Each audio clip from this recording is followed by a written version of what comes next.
हाय नमस्कार, कैसे हैं आप सभी? मस्त होंगे, स्वस्थ होंगे। आई होप कि आपने बिल्कुल तरीके से जो है लास्ट वाला जो पार्ट पढ़ा होगा। और इस टॉपिक के अंदर, इस सेशन के अंदर हम लोग बात करने वाले हैं नए टॉपिक की। जैसे आप मेरे थंबनेल के अंदर देख ही पा रहे होंगे कि सर उत्पादन संभावना वक्र क्या होता है, और अगर इसके खिसकाव की बात करें, अगर इसके अवसर लागत की बात करें, तो ये तमाम चीजें हम लोग इस सेशन के अंदर डिस्कस करने वाले हैं।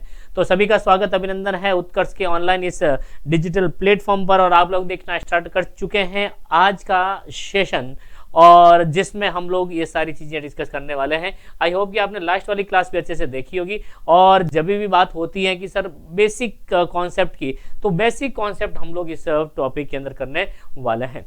तो ठीक है बेटा, शुरू करते हैं। पीपीसी कर्व क्या होता है? देखो, पॉसिबिलिटी जो प्रोडक्शन पॉसिबिलिटी इन्फेंटियर होता है, इसका मतलब क्या होता है? तो कहीं ना कहीं जैसे एक अपने पास रिसोर्सेज होते हैं, है ना, यानी अपने पास अवेलेबिलिटी होती है रिसोर्सेज की जो लिमिटेड होती है, और हमारे पास ऑप्शंस होते हैं कि उन संसाधनों का कैसे हम लोग उनका उपयोग करें, उनको कैसे यूज करें, उनका यूटिलाइजेशन कैसे हो। उसके लिए अलग अलग सेट हम लोग जो है पॉसिबिलिटी सेट का जो है हम लोग निर्माण करते हैं। फिर हम लोग देखते हैं कि भाई क्या पॉसिबिलिटी हो सकती है किसी भी उत्पादन की। मतलब हम लोग दो वस्तुओं का जब उत्पादन करते हैं किसी एक सेम जो है रिसोर्स से, तो हमारे सामने ये दिक्कत आती है, हमारे सामने समस्या आती है कि रिसोर्स का प्रयोग किस वस्तु के लिए कितनी मात्रा में किया जाए। तो उसके लिए अलग अलग हम लोग सेट की बात करेंगे, जिसको हम लोग जो है प्रोडक्शन पॉसिबिलिटी जो सेट कहेंगे, उत्पादन संभावना जो सेट के नाम से जाना जाता है। ठीक है, यानी कि जो भी उत्पादन होने वाला है उसका अलग अलग तरीके से हम लोग सेट बनाने वाले हैं, और उसको हम लोग कर्व के ऊपर दर्शाएंगे। एक कर्व जो होगा, इस तरह का कर्व बनने वाला है, इसके ऊपर हम लोग बात करने वाले हैं कि यहाँ पर किस तरह से उसको प्रेजेंट किया जाता है, इस कर्व की क्या विशेषताएं हैं, इसकी क्या जो है लिमिटेशंस है, मान्यता एग्जेप्शंस है, उन तमाम चीज़ों के ऊपर हम लोग डिस्कस करने वाले हैं।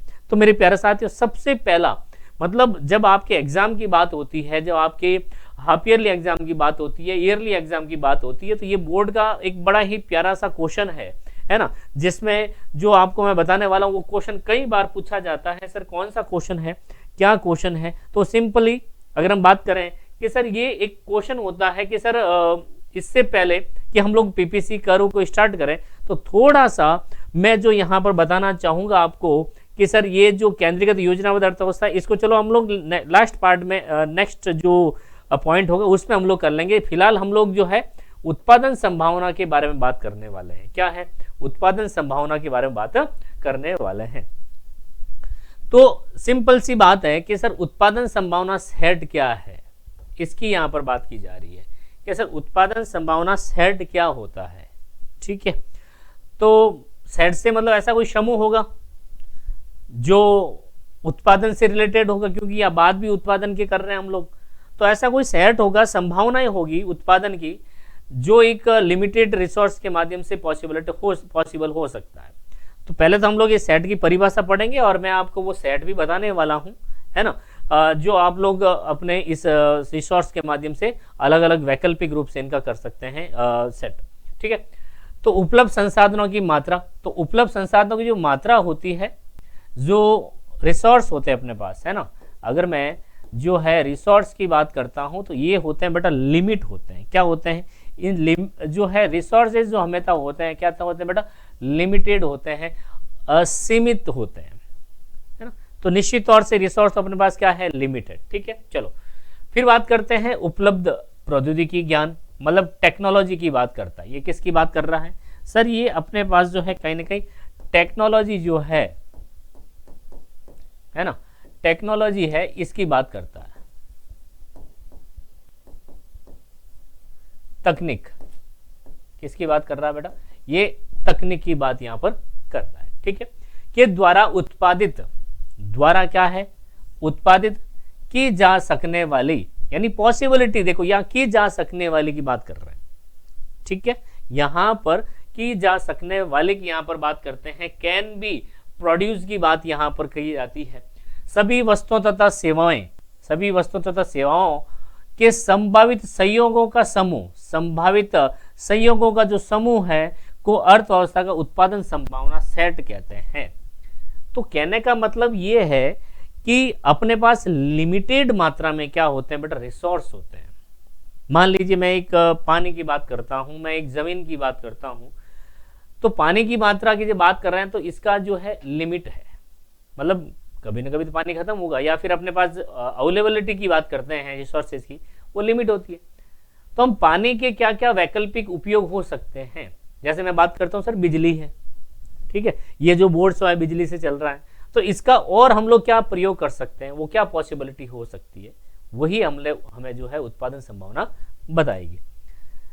हाँ, तो उत्पादन संभावना की जब बात होती है तो यहाँ पर पॉसिबिलिटी की बात करते हैं कि सर क्या क्या उत्पादन किया जा सकता है लिमिट रिसोर्स के माध्यम से। ठीक है, चलो, हाँ, तो बात हम लोग करने वाले हैं प्रोडक्शन पॉसिबिलिटी जो है फ्रंटियर की हम लोग बात करने वाले हैं, है ना। क्या होता है पॉसिबिलिटी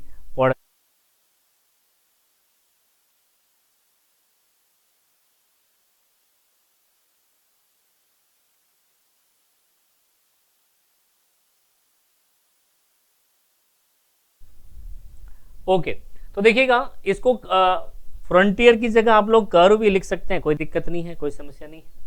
पॉसिबिलिटी सेट क्या होता है, सबसे पहले क्वेश्चन यही जाता है, what you mean by possibility जो है प्रोडक्शन पॉसिबिलिटी सेट क्या होता है, इसके बारे में आपसे क्वेश्चन पूछा जाता है। ये 2 नंबर का क्वेश्चन पूछा जाता है, क्योंकि जो हम लोग ये चैप्टर पढ़ रहे हैं ना बेटा, ये जो हम लोग चैप्टर पढ़ रहे हैं आरबीएसई बोर्ड का, ये चैप्टर नंबर जो है पहला है, जो व्यष्टि अर्थशास्त्र का है, जो 6 नंबर का रहने वाला है। तो देखो छोटा सा चैप्टर है लेकिन 6 नंबर का है, तो निश्चित तौर से आपको यहाँ पर बड़ा ही सुनहरा अवसर है, बहुत ही शानदार तरीके से हम लोग कह सकते हैं इस चैप्टर को तैयार कर सकते हैं। जो मेन टॉपिक है वो मैं आपको पढ़ा रहा हूँ। ठीक है, चलिए प्रोडक्शन पॉसिबिलिटी सेट की बात करते हैं। ठीक है, चलिए the set of possible combination, यानी कि कॉम्बिनेशन का मतलब सहयोग की बात कर रहा है, यानी कि संभावित सहयोग। ये क्या है, इसका मतलब होता है सर संभावित संयोग की बात कर रहा है। क्या, संभावित सहयोग की बात कर रहा। Goods and services that can be produced with the available resources, यानी कि जो रिसोर्स अपने पास है, अवेलेबल है, उनके माध्यम से जो उत्पादन किया जा सकता है।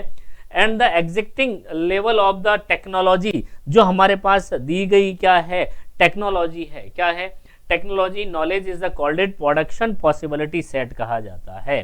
क्या कहा जाता है, प्रोडक्शन पॉसिबिलिटी सेट कहा जाता है। तो सिंपल सा आपको यहाँ पर इसका एक डेफिनेशन दे रखी है ना। तो आपको एग्जाम में क्वेश्चन क्या पूछेगा sir, definition of the possibility production possibility set क्या होता है। ठीक है जी, तो डेफिनेशन के बारे में आपको जो है ध्यान रखना। ठीक है जी, डेफिनेशन इसकी जो परिभाषा है ये मोस्ट ऑफ केसेस के अंदर पूछी जाती है। और कितने नंबर की पूछी जाती है बेटा, ये जो है आपके 2 मार्क्स की क्वेश्चन पूछी जाती है। कितने मार्क्स की, 2 मार्क्स की जो है पूछी जाती है। अब इसके क्या एग्जाम्पल लेते हैं और फिर एग्जाम्पल के थ्रू जो है हम लोग आगे पढ़ने का प्रयास करेंगे।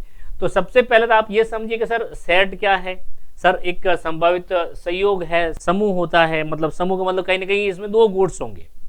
समूह की जब बात आती है तो कहीं ना कहीं 2-4 गुड्स हो सकती है, लेकिन हम लोग यहाँ पर जो है कितने गुड्स का प्रयोग करेंगे, 2 गुड्स का प्रयोग करेंगे, जो आपके नोटबुक के अंदर, बुक के अंदर दे भी रखा है और मैंने करवा भी रखा है। ठीक है, चलो, तो उपलब्ध टेक्नोलॉजी और जो रिसोर्सेज है, इनका जो कैन बी जो है कह सकते हैं आप लोग सेट ऑफ पॉसिबल जो कॉम्बिनेशन होता है गुड्स एंड सर्विसेज का, कैन बी प्रोड्यूस, जो उत्पादन किया जा सकता है विद द अवेलेबल रिसोर्सेज, है ना। तो उसको हम लोग क्या कहते हैं, पॉसिबिलिटी, जो प्रोडक्शन पॉसिबिलिटी सेट कहा जाता है। ठीक है, चलो देखो, तो मैंने कहा सर जो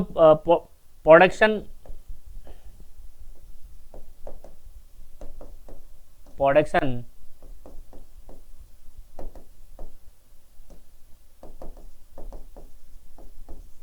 सेट, ठीक है, क्या है, सेट की यहां पर बात की जाती है। चलो, तो उत्पादन संभावना सेट, तो इसको आप शॉर्ट में कैसे याद करेंगे ये मैं बता देता हूं बेटा।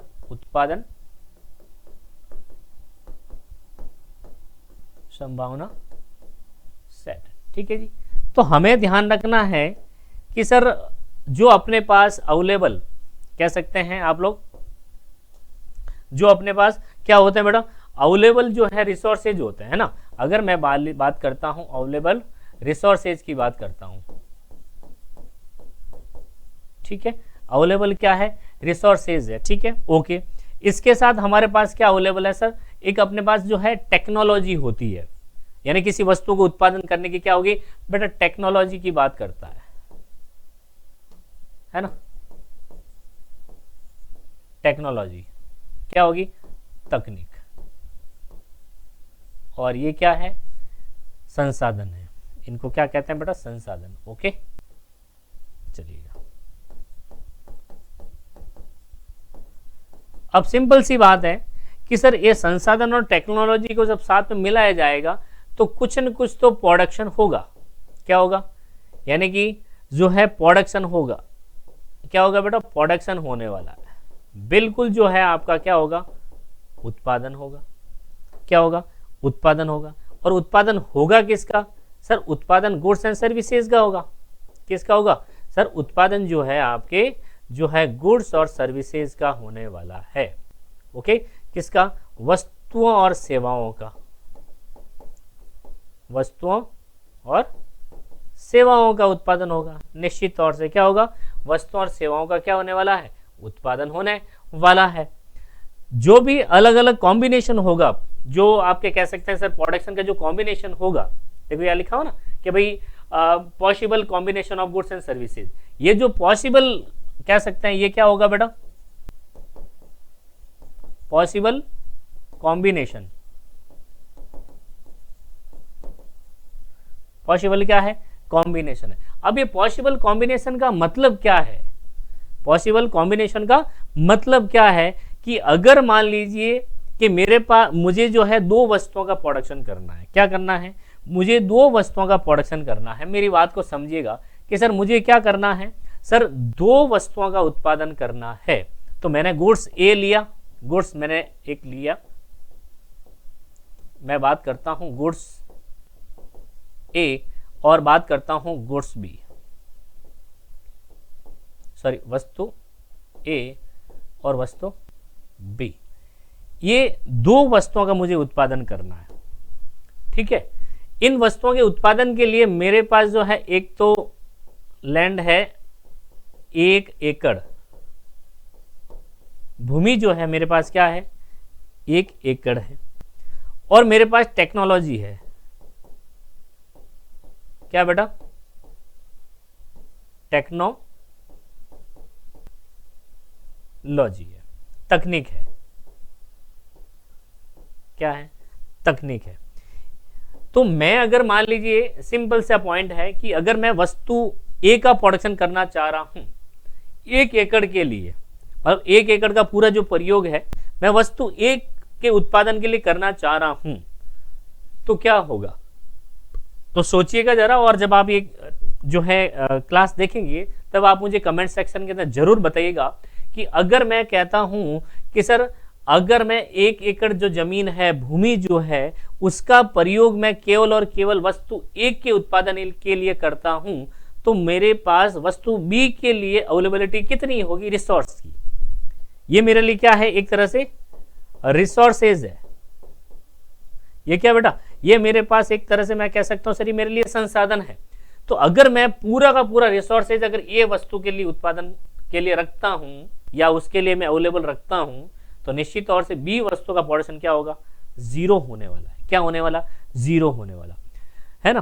तो मैं अगर इसको एक टेबल फॉर्मेट के अंदर मैं करना चाहूं, इसको क्या बेटा, एक टेबल फॉर्मेट के अंदर मैं इसको करना चाहूं, तो कैसे मैं इसको सेट कर सकता हूं, देखिए जरा, ठीक है, देखिए जरा किसमें कितना है दम, ठीक है। चलो तो देखो मैं एक टेबल जो है जनरेट कर रहा हूं। क्या कर रहा हूं बेटा, जनरेट कर रहा हूं एक टेबल, ओके। एक टेबल मैं जो जनरेट कर रहा हूं यहां पर,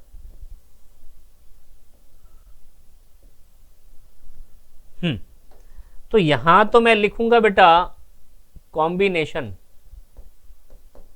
है ना, कॉम्बिनेशन मतलब संयोग,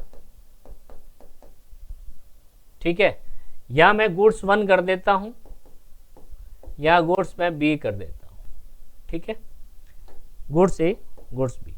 यहां पर मैं ए बी सी डी और ई, ये मेरे पास क्या है, कॉम्बिनेशन है। कितने कॉम्बिनेशन है यहां पर मेरे पास सर, कॉम्बिनेशन जो है ना, ये कॉम्बिनेशन मेरे पास जो है 4-5 कॉम्बिनेशन ले रहा हूं मैं। क्या कर रहा हूं? 4-5 मैं कॉम्बिनेशन इसके साथ में ले रहा हूं, ताकि आपको समझा सकूं कि मैं अलग अलग वस्तुओं के लिए, मतलब प्रोडक्शन के लिए कैसे इनका जो है यूज करता हूं। सपोज करिए ए वस्तु की बात करते हैं। मैं इस पूरी जमीन का, जो मेरे पास 1 एकड़ जमीन है, जो 1 एकड़ क्या बेटा, ये मेरे पास जमीन है, इस पूरी जमीन पर मैं गुड्स ए बोता हूं। क्या करता हूं? ये पूरी जमीन पर गुड्स जो है ए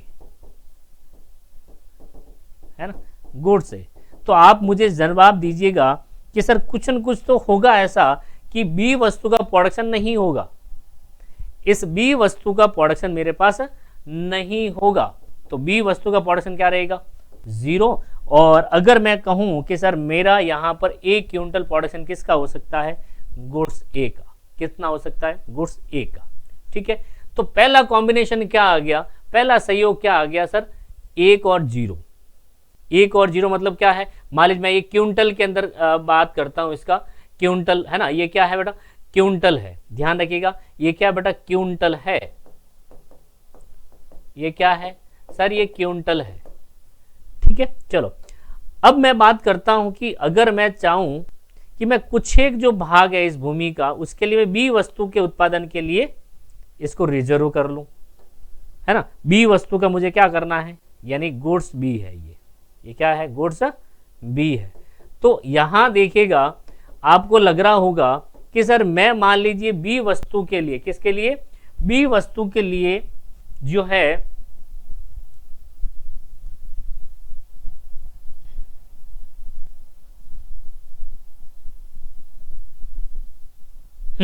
बी वस्तु के लिए क्या करता हूं बेटा मैं? सपोज करिएगा सर मैं यहां पर 10 कर देता हूं। ठीक है, यहां पर कितना कर देता हूं बेटा? 10 कर देता हूं। 10 क्विंटल उत्पादन हुआ। ठीक है, अब मैं बी वस्तु के लिए कुछ जमीन का रिसोर्स का प्रयोग कर रहा हूं। ठीक है, तो हो सकता है ऐसा कि यहां पर बी वस्तु का कुछ न कुछ तो प्रोडक्शन होगा। सपोज करिएगा सर 1 क्विंटल प्रोडक्शन हुआ। कितना हुआ? 1 क्विंटल जो है यहां पर प्रोडक्शन हुआ है। कितना क्विंटल? 1 क्विंटल प्रोडक्शन हुआ है। और यहां पर देखो, जब गुड्स बी के लिए हमने रिसोर्स का प्रयोग किया है, तो गुड्स ए के लिए जो रिसोर्स बचा है वो कम रहेगा। सीधी सी बात है बेटा, उसके लिए जो रिसोर्स है वो क्या रहेगा?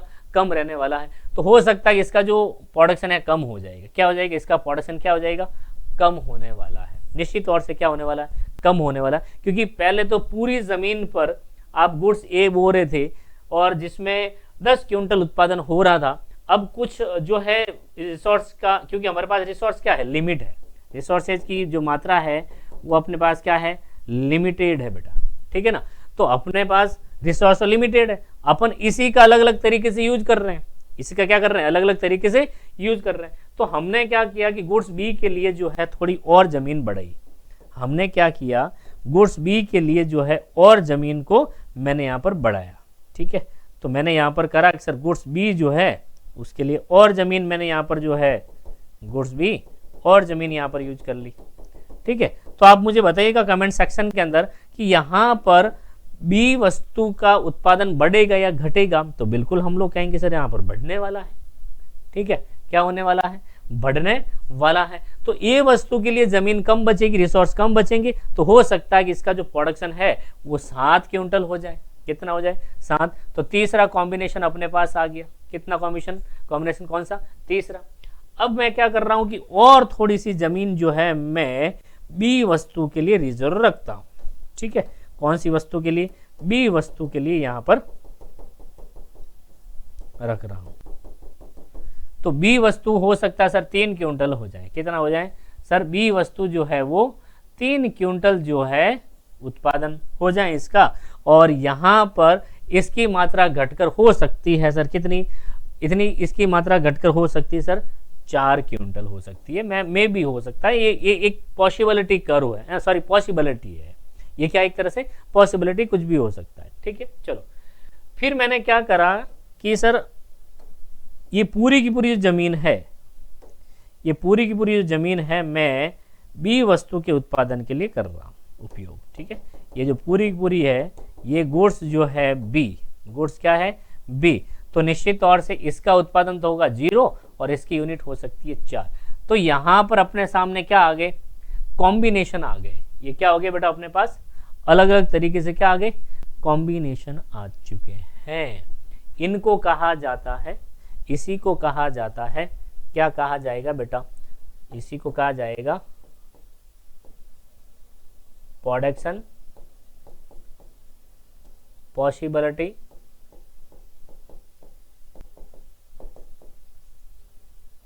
सेट। ये इसको क्या कहा जाता है, उत्पादन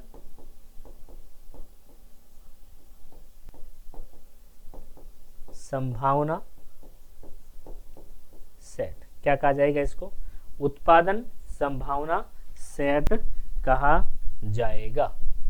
क्या कहा जाएगा, उत्पादन संभावना सेट कहा जाएगा। सिंपल सी बात है।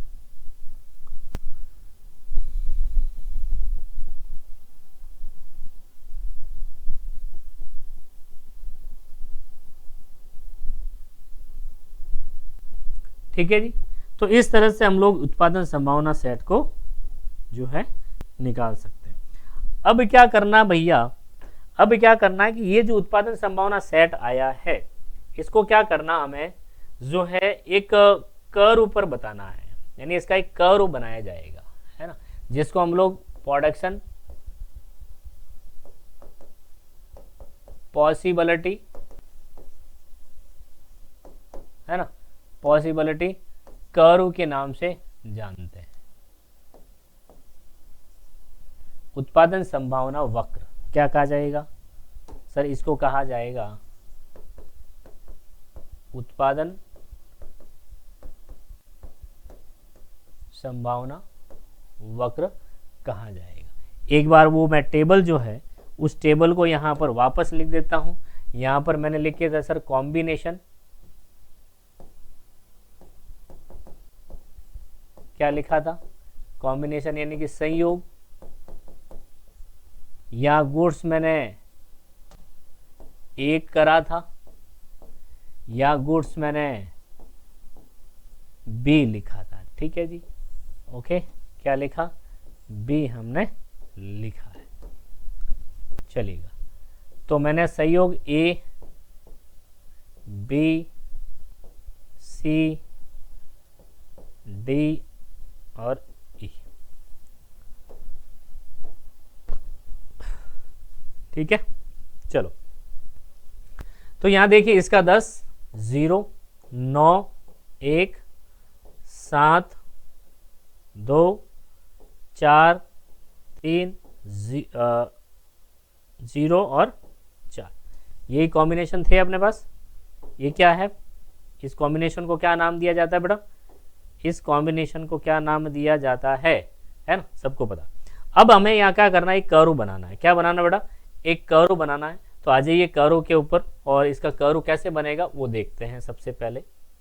ठीक है, इसका कर्व कैसे बनना है उसकी यहाँ पर बात की जाएगी। चलिएगा, तो यहाँ पर तो लिखा जाएगा, ध्यान रखना कि जो प्रोडक्शन यूनिट होती है उसकी यहाँ पर बात की जाएगी। ठीक है जी, यहाँ पर जो प्रोडक्शन है वहाँ पर जैसे मान लीजिए यहाँ पर लिख दिया मैंने सर, यहाँ पर गुड्स बी लिख दिया। क्या लिख दिया, गुड्स बी, ठीक है। और यहाँ पर मैंने लिख दिया गुड्स ए, क्या लिख दिया, ए, ठीक है। अब देखो, अब जब बात की जाती है, पहले जो अपना कॉम्बिनेशन इसको दर्शाने की, तो पहला कॉम्बिनेशन क्या है, 10 और 0 है, यानी वस्तु ए है, इसकी कितनी यूनिट, यानी कि सबसे पहले मैं यहाँ पर 1 2 3 और 4 यहाँ पर कर लेता हूं मैं 2 4 6 8 10 और 12, ठीक है। चलो, तो देखिए पहली जो यूनिट है, पहला जो कॉम्बिनेशन है, इस पहले कॉम्बिनेशन को हम लोग यहाँ पर बताने वाला है कि सर गुड्स ए है कितनी यूनिट है, 10 यूनिट, 10 यूनिट। गुड्स बी है कितनी यूनिट है, 0, तो 0, ठीक है, 0 है, ओके। फिर देखो दूसरा कॉम्बिनेशन 9 और 1, ये तो हो गया इसके बीच 9, यानी कि यहाँ लगभग 9 और ये हो जाएगा 1, ठीक है। फिर बात करें तीसरे कॉम्बिनेशन है 7 और 2, क्या होता है 7 और 2, तो यहाँ पर इनके बीचों बीच आ जाएगा 7, तो यहाँ पर 7 और ये हो जाएगा थोड़ा सा ऊपर की ओर 9। फिर देखो 4 और 3, तो 4 ये रहा और 3 ये रहा, ठीक है। फिर 0 और 4, 0 ये रहे 4 ये रहा।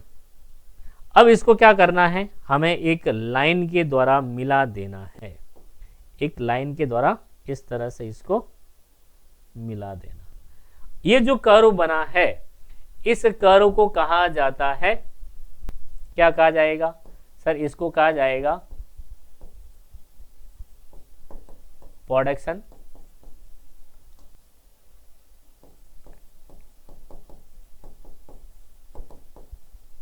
पॉसिबिलिटी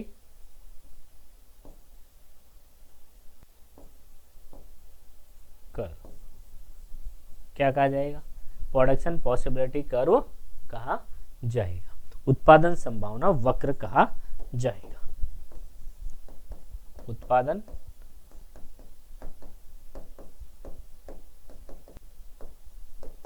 वक्र क्या कहा जाएगा, उत्पादन संभावना वक्र कहा जाएगा, ठीक है। अब इसकी कुछ विशेषताएं हैं, एक दो विशेषताएं देख लेते हैं हम लोग कि सर इसकी विशेषताएं जो है ये निम्न हो सकती है, कैसे इसको विशेषताओं को हम लोग डिफाइन कर सकते हैं।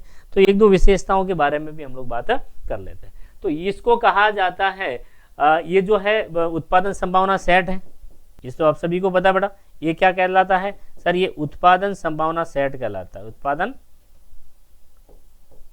संभावना सेट क्या कहलाता है, उत्पादन संभावना सेट। और ये इसका प्रेजेंटेशन है, ये क्या है, प्रेजेंटेशन है, ठीक है जी। इसको क्या कहा जाता है, प्रस्तुतिकरण। ओके, चलिए आगे बढ़ते हैं जी। अब इसकी कुछ विशेषताएं हैं। उत्पादन संभावना वक्र का ढलान नीचे की ओर होता है, तो बिल्कुल देखो ये नीचे की ओर है, बिल्कुल जो आप देख पा रहे होंगे, ये जो उत्पादन संभावना वक्र है ये क्या होता है बेटा, नीचे की ओर होता है। किस ओर होता है, नीचे की ओर होता है। यानी कि उत्पादन संभावना वक्र का ढलान ऊपर से नीचे की ओर, बाएं से दाईं ओर होता है। इसका कारण यह है कि उपलब्ध संसाधनों के प्रयोग की स्थिति में दोनों वस्तुओं को एक साथ नहीं बढ़ाया जा सकता। बढ़ाया जा सकता है क्या, मुझे बताओ। हमने अभी जो एक टेबल बनाई थी, तो उस टेबल में हमने क्या एनालाइज करा है कि सर एक वस्तु बढ़ रही है तो दूसरी वस्तु घट रही है, तो दोनों को एक साथ नहीं बढ़ाया जा सकता। बढ़ाया जा सकता क्या, देखो, यानी कि यहां से ये चीज घट रही होगी, इसका मतलब ये चीज बढ़ रही होगी। मतलब गुड्स ए घट रहा है तो गुड्स बी को बढ़ाया जा सकता है, और अगर गुड्स ए की मात्रा को बढ़ाना है तो गुड्स बी की मात्रा को कम करना पड़ेगा। दोनों को साथ में नहीं बढ़ाया जा सकता। रीजन क्या है इसके पीछे का, सर हमारे पास लिमिटेड रिसोर्सेज है। क्या है, लिमिटेड जो है वो रिसोर्सेज होने की वजह से, ठीक है। चलिए, तो उत्पादन संभावना वक्र का जो ढलान है वो ऊपर से नीचे की ओर, जो दाएं से बाईं ओर होता है। कारण क्या है कि हमारे पास जो उपलब्ध संसाधन है वो लिमिटेड है, सीधी सी बात है। क्या बेटा, लिमिटेड की बात कर रहा है, यानी कि सीमितता की बात यहां पर करता है। उन दोनों की स्थिति के अंदर दोनों वस्तुओं को एक साथ नहीं बढ़ाया जा सकता। एक वस्तु जैसे x है मान लीजिए, है ना, जो है मान लीजिए मैंने कहा सर x की जगह अपन ए बी कुछ भी ले सकते हैं। ऐसा कोई जरूरी नहीं है कि मैंने यहाँ पर ए बी लिया था, आप भी ए बी लो, अपनी सुविधा अनुसार आप लोग ले सकते हैं। तभी अधिक किया जा सकता जब दूसरी वस्तु y का उत्पादन कम किया जाता, ठीक है। यानी पॉसिबिलिटी जो कर्व है, ये इसका जो स्लोप होता है ये क्या होता है बेटा, डाउनवर्ड होता है, ठीक है। The production possibility curve slope downward from the left to right, this because, क्योंकि under the condition of the full utilisation of the available resources, जब संसाधनों का पूर्ण उपयोग होता है, क्या होता है, पूर्ण उपयोग होता है, the production of the both goods cannot be increase, जो है सैमुलेशनली, मतलब दोनों को साथ में सिमिलरली साथ में नहीं बढ़ाया जा सकता है, ठीक है।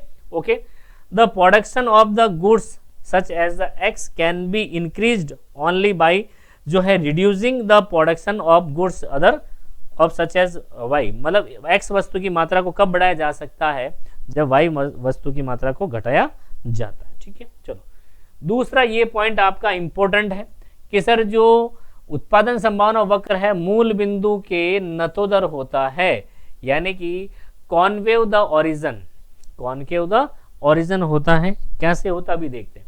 इसका कारण यह कि वस्तु x की प्रत्येक अतिरिक्त इकाई का उत्पादन करने के लिए वस्तु y की पहले की तुलना में अधिक इकाई का त्याग होता है। देखो, वस्तु y की पहले की तुलना में अधिक इकाइयों का त्याग होता है। तो देखो यहाँ पर टेबल के अंदर आप देख पा रहे होंगे कि जैसे वस्तु हमने b को बढ़ाया है, सपोज करिएगा, वहां x y का कोई मतलब नहीं है ना।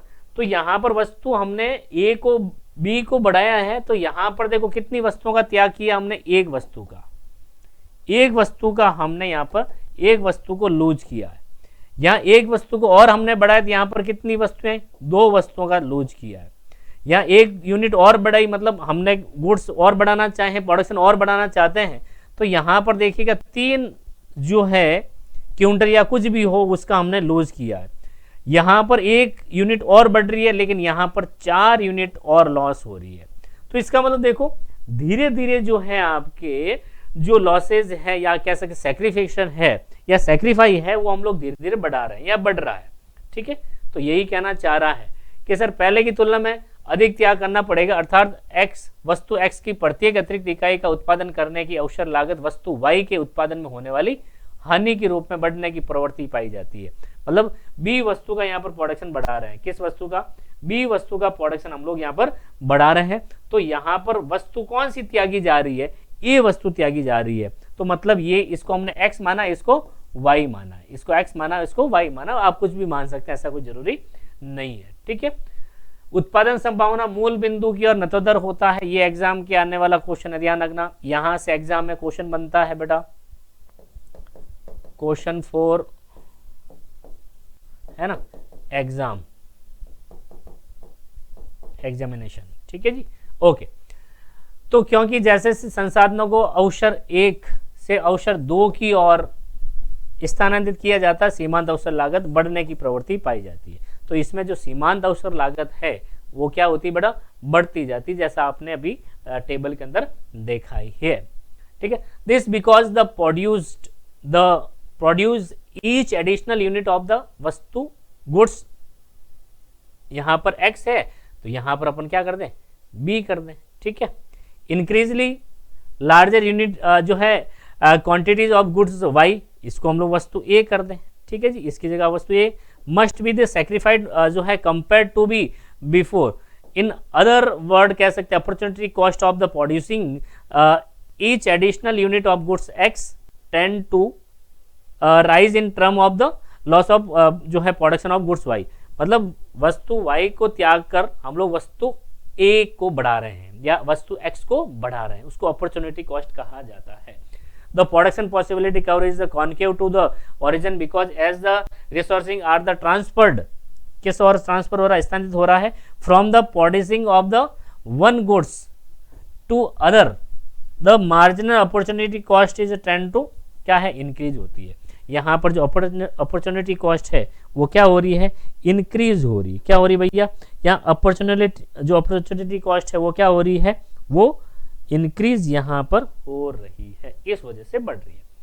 अब एक पॉइंट और जो है, पॉइंट ये है अवसर लागत किसे कहते हैं, तो ये आपका सिंपल सा है, एक वस्तु की अवसर लागत किसी दूसरी वस्तु की वो मात्रा है जिसे पहली वस्तु के उत्पादन के लिए छोड़ा जाता है, सैक्रिफाई किया जाता है। The opportunity cost of the goods is quantity on other goods that must be sacrificed, यानी त्याग किया जाता है, must be sacrificed in order to be produce the first good, है ना। तो वस्तु फर्स्ट को बढ़ाने के लिए दूसरी वस्तु की वो त्याग वाली जो मात्रा होती है ना, उसी को वस्तु एक के लिए क्या कहा जाता है, वस्तु एक के लिए जो है अपॉर्चुनिटी कॉस्ट कहा जाता है। अब एक क्वेश्चन जो है और पूछा जाता है भाई इसमें उत्पादन संभावना जो वक्र है इसमें रोटेशन और शिफ्ट हो सकता है क्या, तो बिल्कुल हो सकता है। अब वो किस वजह से हो सकता है, दो तरीके हैं यहाँ पर, है ना। एक तो है संसाधन यानी कि संसाधनों में परिवर्तन, चेंज इन रिसोर्सेज, और दूसरा है तकनीक में परिवर्तन, टेक्नोलॉजी में जो है चेंज हो सकता है, टेक्नोलॉजी अच्छी हो सकती है, डाउन हो सकती है, आपके रिसोर्सेज बढ़ सकते हैं, रिसोर्सेज कम हो सकते हैं। ये तो हो गया इंक्रीज है ना, ये हो गया डिक्रीज। ये आपकी जो है टेक्नोलॉजी जो है ग्रोथ हो चुकी है, ग्रोथ, या टेक्नोलॉजी में क्या हो चुका है, लॉसेज हुआ है। क्या है, लॉसेज हुआ है। तो इसको कैसे हम लोग कह सकते हैं सर बना सकते हैं कर्व पर, वो देखिए जरा। तो देखो बेटा, इसका सिंपल सा फंडा यही है, क्या है कि जैसे मान लीजिए मैं यहाँ पर जो है एक पीपीसी कर्व बनाता हूँ। क्या बनाता हूँ बेटा, पीपीसी कर्व यहाँ पर बनाता हूँ, और पीपीसी कर्व के बाद जो है सिंपल सा पॉइंट यहाँ पर रखेंगे कि सर किस वजह से परिवर्तन हो सकता है। सपोज करिएगा कि सर एक ये पीपीसी कर्व है, ये क्या है, पीपीसी कर्व है। ओके, पीपी कर्व है,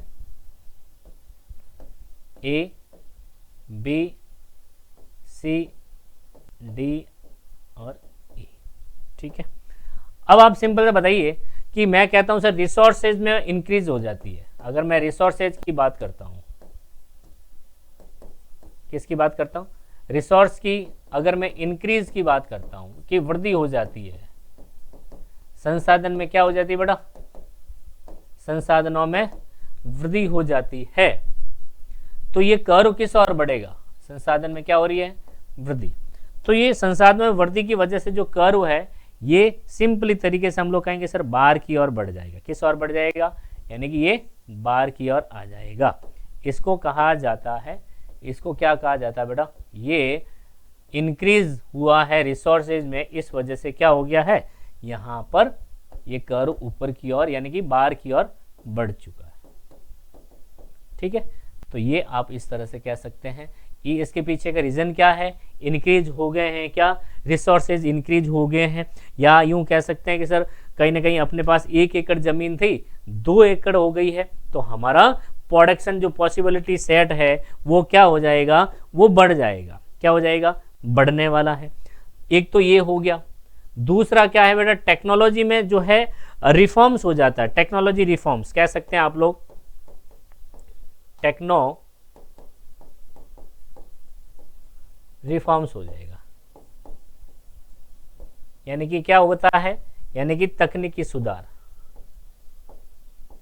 तकनीकी सुधार। अब तकनीकी सुधार जो होता है, मान लीजिए तकनीकी सुधार होता है तो अभी यही रिजल्ट आने वाला है, तो भी यही रिजल्ट आने वाला। तो यहां पर कहने का मतलब है कि सर तकनीक परिवर्तन होता है, परिवर्तन एक तो रिफॉर्म हो जाता है और एक क्या हो जाता है, तो जो है तकनीक वो पुरानी हो जाती, ओल्ड हो जाती है। तो तकनीक जब ओल्ड हो जाएगी तो निश्चित तौर से ये कर्व अंदर की ओर शिफ्ट हो जाएगा। ठीक है, तो ये संसाधनों की वृद्धि की वजह से है, और यहाँ पर जो है संसाधनों में या यूं कह सकते हैं आप लोग जो तकनीकी सुधार है उस वजह से हो सकता है। ठीक है, तो ये एग्जाम के पॉइंट ऑफ व्यू से जो महत्वपूर्ण है कि आपके क्वेश्चन यूं पूछा जा सकता है कि यदि जो रिसोर्सेज है वो इंक्रीज हो जाए तो जो आपका पीपीसी है वो किस और शिफ्ट होगा या रोटेट होने वाला, तो आप कहेंगे सर इस वजह से जो लेफ्ट टू राइट और शिफ्ट हो जाएगा। अगर मैं इसकी शिफ्ट की बात करता हूं, किसकी बात करता हूं, अगर मैं शिफ्ट की बात करता हूं तो इस स्थिति के अंदर किस ओर हो जाएगा, अगर लेफ्ट टू राइट, क्या हो जाएगा, लेफ्ट टू राइट हो जाएगा। इस स्थिति में भी जो शिफ्ट होने वाला है, इस स्थिति में भी जो आपका शिफ्ट होने वाला वो किस ओर होने वाला बेटा, ये भी आपका जो है लेफ्ट टू राइट होने वाला है। क्या, लेफ्ट टू राइट होने वाला है, सिंपल सा लेफ्ट टू राइट हो जाएगा। ठीक है जी, और अगर इसका नेगेटिव इंपैक्ट हो, अगर ये उल्ट डिक्रीज हो जाए या इसमें जो है टेक्नोलॉजी जो है ओल्ड हो जाती है तो इसका उल्टा हो जाएगा, राइट टू लेफ्ट हो जाएगा। क्या हो जाएगा, राइट टू लेफ्ट होने वाला है। तो मेरे प्यारे साथियों, ये जो हमारा पॉइंट रहा है, ये जो हमने अभी जो डिस्कस करे हैं, ये जो आपके पीपीसी कर्व है ना, जो पीपीसी कर्व है, पीपी कर्व कहा जाता है इसको, ये इसका पॉइंट पूरा हो चुका है। ठीक है, और कोई डाउट है तो आप कमेंट सेक्शन के अंदर जरूर इस पॉइंट के बारे में आप मुझे बता दीजिएगा। अगले वाली क्लास के अंदर इसको सॉल्व आउट हम लोग करने वाले हैं।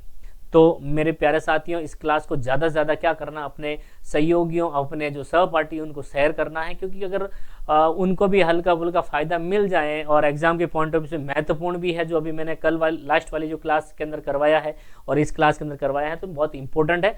तो आप इन चीज़ों को जो है अच्छे से पढ़िएगा, समझिएगा और इनको जो है एनालाइज करिए ताकि आपके एग्ज़ाम में अच्छे से नंबर आ जाए। ठीक है, इसके और जो पॉइंट है वो हम लोग नेक्स्ट क्लास के अंदर या फिर और थोड़ा बहुत टाइम मिलेगा तो उसमें हम लोग इन चीज़ों को और क्लियरिफाई करने वाले हैं। ठीक है जी, तो एक बार पुनः सभी का स्वागत है, अभिनंदन है, मस्त रहिए, स्वस्थ रहिएगा। सभी को नमस्ते, थैंक यू सो मच।